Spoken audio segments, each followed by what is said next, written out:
영어 말에 이런 말이 있습니다. Happiness is short-lived라는 말이 있습니다. 이 말은 해석하는 그대로 행복은 그 수명이 짧다. 우리의 인생을 보면 행복할 때도 있고 또 슬플 때도 있고 아플 때도 있고 고통스러울 때도 있고 시련이 있고 또 웃을 때가 있고 기뻐할 때가 있는데요. 돌아보니까 행복한 때보다는 좀 아프고 힘들고 고통스럽고 고난한 시련의 때가 훨씬 더 많은 것 같지 않습니다. 우리가 조금 힘들고 어려우면 행복했던 그 시절들을 또 새카맣게 또 까먹어버리는 그게 우리의 인생의 모습인 것 같습니다. 시련은 계속 우리의 삶 가운데 연속됩니다. 산 넘어 산이라 그러죠. 산을 넘었다 싶으면 또 앞에 산이 또 등한히 서 있고요. 그것을 또 넘으면 또 앞에 큰 산이든지 작은 산이든지 또 내 앞을 가로막는 그런 시련의 연속이 우리의 인생인 것 같습니다. 제가 늘 말씀드리지만 그 해변가에 가서 파도 치는 것을 보면 우리의 인생을 보는 것 같아요. 저 같은 경우는. 파도가 저 멀리서 큰 파도가 앞으로 막 몰려오지 않습니다. 그 몰려오는 파도가 내 발 앞에서 어느 사이에 슥 하면 사라집니다. 근데 또 눈을 들어서 보니까 파도가 또 몰려옵니다. 큰 파도든 작은 파도든 계속 물결이 내한테 타고. 근데 또 시간이 지나면 또 그 큰 파도라 할지라도 내 발 앞에서 슥 없어져요. 근데 또 파도는 계속해서 내 앞으로 향하여서 다가오죠. 이게 우리의 인생의 모습인 것 같다는 생각을 저는 해변가를 갈 때마다 파도를 볼 때마다 듣고 느끼고 합니다. 그래서 저 영어 표현이 정확하게 우리의 인생을 그대로 표현하고 있다라고 생각을 하죠. 우리가 며칠 동안 이제 룻기를 볼 텐데요. 룻기는 넉 장밖에 되지 않습니다. 넉 장 되는 이 룻기가 정말 성경 66권 가운데 가장 아름다운 말씀 가운데 한 권이에요. 그런데 룻기 1장을 보니까 룻기 1장은 정말 한 가정에 이런 불행이 있을 수 있을까라는 생각이 들 정도로 나오미의 인생에는 불행이 닥쳐. 나오미 가정이 엘리멜렉 가정이 이제 베들레헴에 살았던 유다 족속인데요. 이들이 가뭄을 피해서 모압 땅에 가지 않습니까? 모압 땅에 갔는데 거기서 물론 흉년을 피해서 먹고 사는 것은 풍족했을지 모르겠지만 10년 동안 참 별의별 일들이 다 일어납니다. 남편이 죽습니다. 그리고 두 아들도 죽습니다.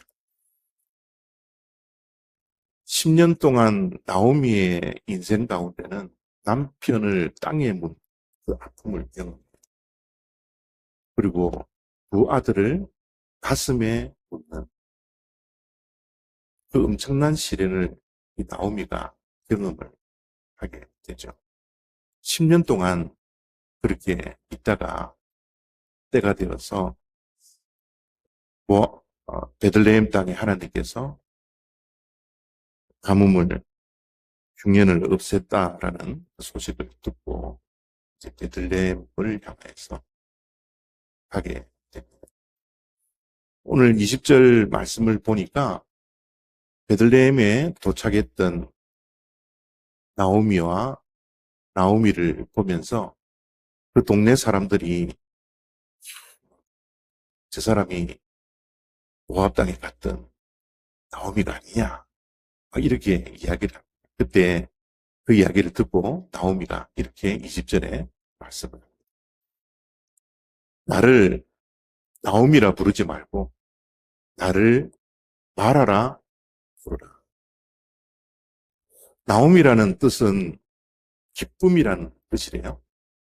그런데 마라라는 이 뜻은 슬픔, 괴로움, 고통, 쓴맛 이런 뜻을 가진 것이 마라라라는 뜻입니다. 지금 나오미가 자기 자신을 봤을 때 나는 내 이름대로 나오미로 살지 못합니다. 내 삶이 전혀 기쁘지 않습니다. 나를 나오미라 이제 부르지 말고 내 이름을 그냥 고쳐서 마라라 부르십시오. 마라라 하십시오. 하나님께서 나를 징계하셨는데 하나님께서 나에게 이렇게 고통을 주셨는데 내가 무슨 기쁨이 있겠습니까? 나를 마라라 부르십시오. 이렇게 베들레헴 사람들에게 자기 자신을 마라라 부르라고 이야기할 정도로 이 나오미는 정말 고통 가운데 시련의 그 깊은 속에서 살아가고 있었던 인물입니다. 잘 알다시피 지금은 여성들이 경제력에 혼자 살기에 부족함이 없을 정도로 경제력을 누리는 사람들이 많아요. 그런데 성경 시대에는 여자가 혼자가 되면 딱 굶어 죽기 십상으로 그렇게 살아가는 그 시대입니다. 전혀 여건이 신장되지 않았고 또 경제력을 발휘하지 못했기 때문에 여자 혼자로 남편 없이 산다라는 것은 정말 이건 고통 가운데 그래서 나오미는 그냥 살아갈 일이 막막한 겁니다. 베들레헴에 돌아왔지만 그가 전혀 기뻐하고 즐거워할 수 없을 정도로 나를 말하라 부르라 그렇게 나오미가 자기의 현재의 상황을 불행을 그렇게 말씀을 하고 있는 겁니다. 그런데 이 룻기가 이런 나오미를 하나님께서 역전시키잖아요. 그래서 이 룻기는 이 사사시대에 쓰여져 있는 말씀인데요. 사사시대의 배경은 영적 암흑기입니다. 유대인들에게 이스라엘 백성들에게는 아무런 희망이 없던 하나님을 떠났던 그런 영적 암흑기에 전혀 소망이 없었는데 그 룻기 4장 마지막 절에 다윗의 족보를 통해서 하나님께서 역전을 시켜나갈 그 서사를 써내려가시는 것이 룻기지 않습니다. 그거와 동일하게 나오미의 인생도 이스라엘의 영적 암흑기처럼 정말 마라의 인생인데 하나님께서 이 여인의 가정을 어떻게 역전시켜 나가시는지에 대한 말씀이 바로 룻기라고요. 그래서 룻기를 바라볼 때는 이것이 성경의 한 이야기가 아니라 바로 나의 이야기다 라고 보셔야 합니다. 하나님이 내 인생에 찾아오셔서 어떻게 나를 역전시켜 나가는지, 하나님의 역전의 방법은 어떠한지, 이 룻기 4장밖에 안 되는 이 짧은 이 아름다운 이 러브 스토리를 통해서 하나님께서 우리의 인생은 어떻게 역전시켜 나가는지, 그래서 이 역사 속에서 우리가 교훈을 얻어야 된다라는 것이죠. 이 하나님께서 어떻게 역전시켜 나가시는지 22절에 키포인트가 있는데요. 22절을 봅니다. 나오미가 모압 지방에서 그의 며느리 모압 여인 룻과 함께 돌아왔는데 하나님께서는 역전시켜 나가시는 그 재료를 잃어버린 것에 초점을 맞추지 아니하고요. 남아있는 것을 통하여서 역전을 시켜 나갑니다. 어쩌면 나오미는 바라라고 자기 자신을 평가하는 그 가장 큰 이유는 나는 전부를 잃어버렸습니다. 남편을 잃어버렸고 아들을 잃어버린, 내 인생의 전부를 잃어버린 사람이라는 것 때문에, 잃어버린 것에 초점을 맞추기 때문에 자기의 이름까지도 나를 나옴이라 부르지 말고 마라라 부르십시오. 나는 기쁨이 아닙니다. 슬픔입니다. 괴롭습니다. 라고 지금 이야기를 하고 있잖아요. 그런데 하나님은 그 잃어버린 것에 초점을 맞추지 않습니다. 하나님은 역전시켜 나가실 때 그래도 나오미에게 남아있는 것, 그 남아있는 룻을 통하여 베들레헴으로 함께 왔던 남아있는 룻을 통하여서 하나님은 역전시켜 나가신다는, 우리의 삶도 돌이켜 보십시오. 참 많은 것을 잃어버렸습니다. 많은 것이 결핍되어져 있습니다. 없는 건 많습니다. 부족한 건 많습니다. 그럼에도 불구하고 하나님께서 남겨놓으신 것이 있다라는 거예요. 우리가 역전의 주인공이 될 수 있는 것은 잃어버린 것에 에너지를 쏟는 것이 아니라, 잃어버렸기 때문에 불행하고 슬프고 아무것도 할 수 없고 라는 그런 에너지를 쏟는 것이 아니라, 남아있는 것이 무엇인지, 하나님께서 내 인생 가운데 남겨놓은 것이 무엇인지 여기에 대한 초점을 맞추고 여기에 어떻게 해요? 에너지를 쏟아야 된다.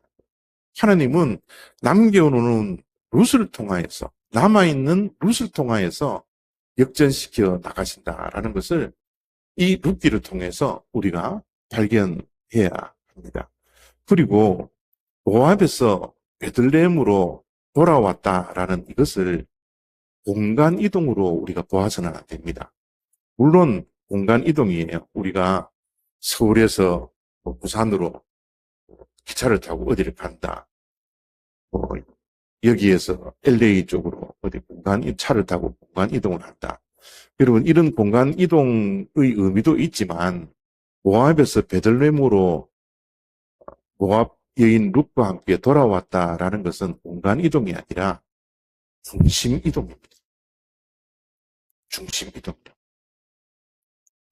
이들이 흉년을 피해서 하나님께서 약속하신 그 베들레헴 땅을 벗어나 모압 땅으로 간 것은 공간 이동이 아니에요.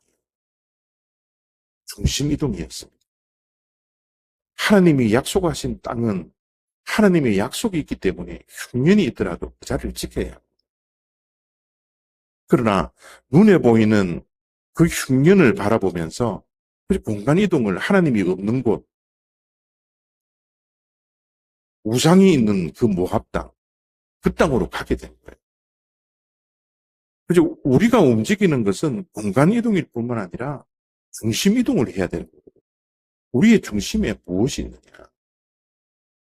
그래서 지금 나오미가 베들레헴으로 돌아왔다라는 것은 하나님께로 돌아온 거예요. 모압 땅에서 약속의 땅으로 돌아온 거예요.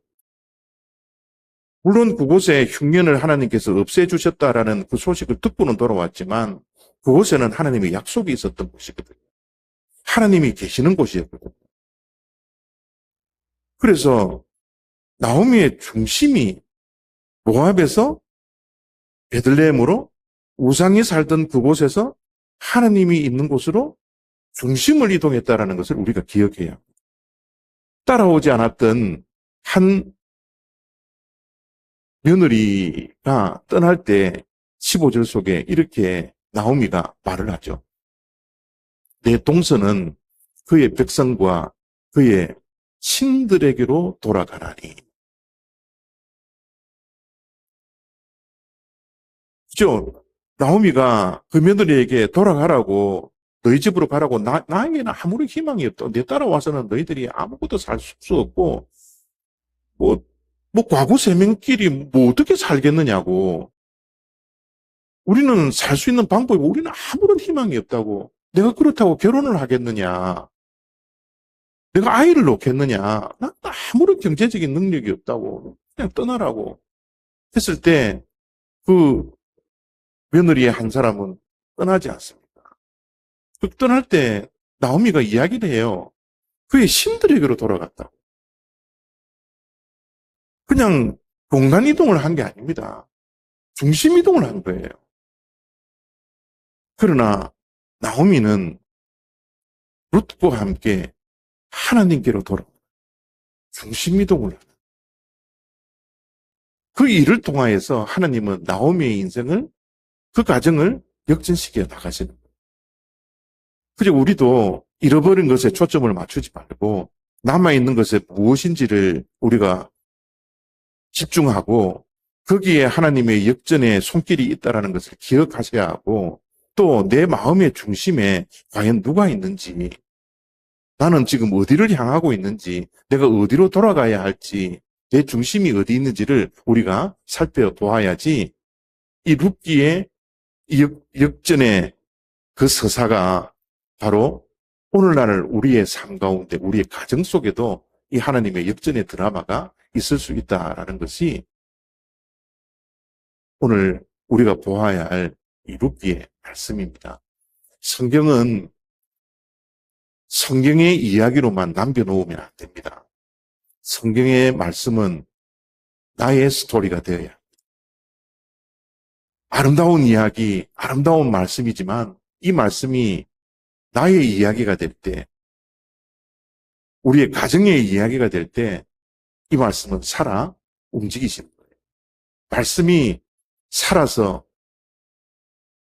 내 인생을 바꾸는, 역전시켜 나가는 그런 생명력이 있는 말씀이 된다라는 것입니다.